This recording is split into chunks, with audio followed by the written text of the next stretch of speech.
à arriver à un point de non-retour et à perdre ce match. Donc ouais, c'est une grosse déception, une grosse frustration, un sentiment un petit peu de honte.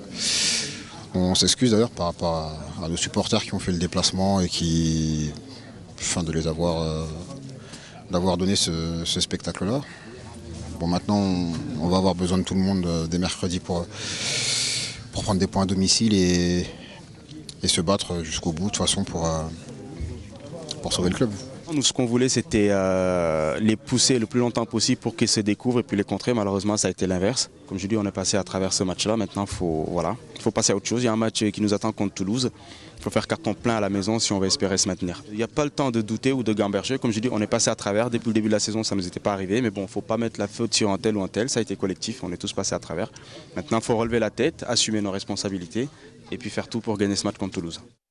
Alors si on est très optimiste, on peut se dire après tout, au Cercle, on n'attendait pas marquer 4 buts, ça fait longtemps qu'ils n'ont pas marqué 4 buts.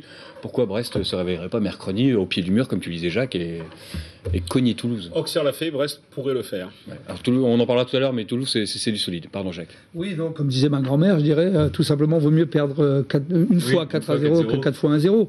Parce que si on regarde le calendrier, mais on va y revenir certainement, si on regarde le calendrier, il y a encore mathématiquement une bonne chance de rester en Ligue 1. On n'est absolument pas condamné. Surtout, on va le aussi tout à l'heure, les résultats n'ont pas été défavorables ce week-end. On va les regarder tout de suite d'ailleurs, Jackie, pour en profiter effectivement. C'est la bonne nouvelle du jour. Oui, quand on regarde Lorient, qui bat Marseille, mais Marseille de toute façon se fait battre par toutes les équipes depuis qu'ils sont venus à Brest.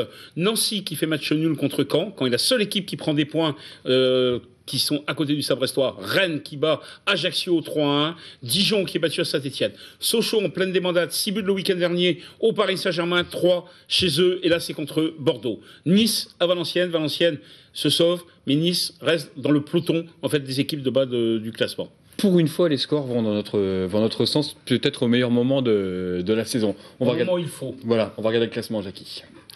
Alors le classement, la nouvelle, c'est le Paris Saint-Germain qui est battu à Lille. Lille qui du coup revient du point du PSG, laisse partir devant Montpellier, qui a des chances d'être champion de France, mais il va falloir gérer justement cette avance. On va voir la réaction des Montpelliérains. Rennes qui prend une 4e place avec sa 4e victoire de rang. Deuxième partie du classement, celle qui nous intéresse. Ça va se jouer très probablement à partir de la 15e place, peut-être Nice à la 14e. Caen, Dijon, Ajaccio ont 1 et 2 points d'avance sur Brest.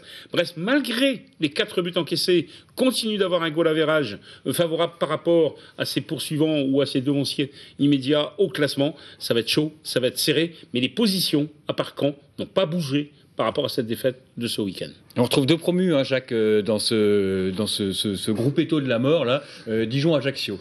Dijon et Ajaccio, on avait parlé l'autre jour dans l'autre émission que Dijon ça va pas bien non plus. Maintenant on va jeter la pierre à personne. Nous on a simplement à gérer, je devrais pas le dire, mais tout simplement à gérer ces matchs à domicile où on doit expressément prendre des points. Et ça passe par Toulouse qui a encore une carte à jouer, donc il faut le rappeler aussi pour la Ligue Europa. Donc ça va pas être simple ce match. Souvenons-nous que l'année dernière, on pensait Toulouse en vacances. Ouais, quand on a commencé notre commentaire en direct, et ils étaient absolument pas en vacances.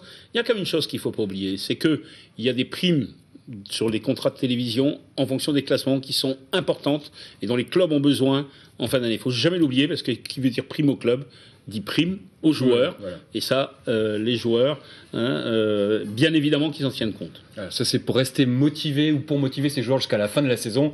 Si vous terminez à la 30e place, vous aurez tant en plus à la fin du mois. C'est pas le cas pour Evian, où Brest ira sur la dernière journée. Voilà. Pablo Correa était juste à côté de nous dans les tribunes hier à Auxerre. Ils prennent ce match très au sérieux, alors qu'ils sont aujourd'hui tranquillement. Ils étaient donnés pour descendre, et puis ils sont très bien, mais ils joueront jusqu'à la fin.